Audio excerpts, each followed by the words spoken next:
देवी 10 महाविद्या की कथा बहुत समय पहले की बात है, जब सृष्टि में शक्ति और साधना का महत्व सर्वोपरि था। भगवान शिव और माता पार्वती कैलाश पर्वत पर विराजमान थे। एक दिन माता पार्वती ने भगवान शिव से कहा, प्रभु, मैं आपके साथ दिव्य लीलाओं का अनुभव करना चाहती हूँ और अपनी शक्ति का विस्तार करना चाहती हूँ।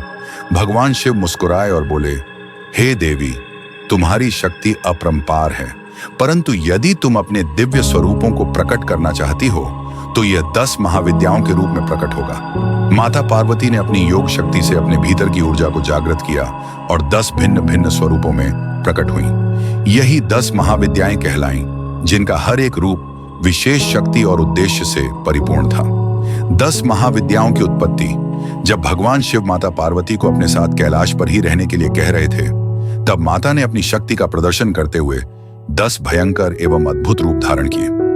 इन रूपों को देखकर भगवान शिव भी विस्मित हो गए। इन 10 महाविद्याओं के नाम इस प्रकार हैं। 1. काली, यह माता का सबसे उग्र स्वरूप है, जो अंधकार और अज्ञान को नष्ट कर ज्ञान का प्रकाश फैलाती है। 2. तारा, यह माता का करुणामयी स्वरूप है, जो साधकों को ज्ञान प्रदान करती है।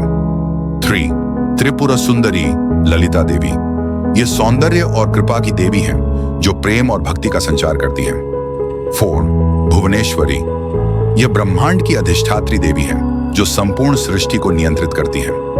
5. छिन्नमस्ता, यह आत्म बलिदान और सर्वोच्च ऊर्जा का प्रतीक स्वरूप है। 6. भैरवी, यह उग्र तांत्रिक रूप है, जो भय और बाधाओं को नष्ट करती है। 7. धूमावती, यह विधवा स्वरूप है, जो निर्भयता और ज्ञान का प्रतीक मानी जाती है। 8. बगलामुखी, यह शत्रुओं को नष्ट करने और वाक शक्ति को नियंत्रित करने वाली देवी है। 9. मातंगी, यह विद्या, संगीत और कला की देवी है। 10.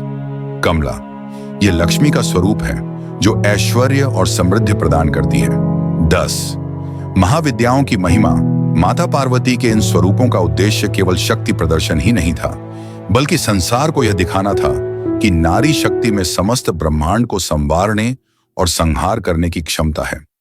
इन महाविद्याओं की उपासना से साधक को सिद्धियां प्राप्त होती हैं और वह अपने जीवन के हर क्षेत्र में सफलता प्राप्त कर सकता है। जब इन महाविद्याओं की महिमा संसार में फैली तो देव, ऋषि मुनि और तांत्रिकों ने इनकी उपासना प्रारंभ की। महाविद्याओं की कृपा से कई साधकों ने अद्भुत शक्तियां प्राप्त की और वे सिद्ध पुरुष बन गए। 10 महाविद्याओं की साधना, प्रत्येक महाविद्या की साधना विशेष तांत्रिक विधियों से की जाती है।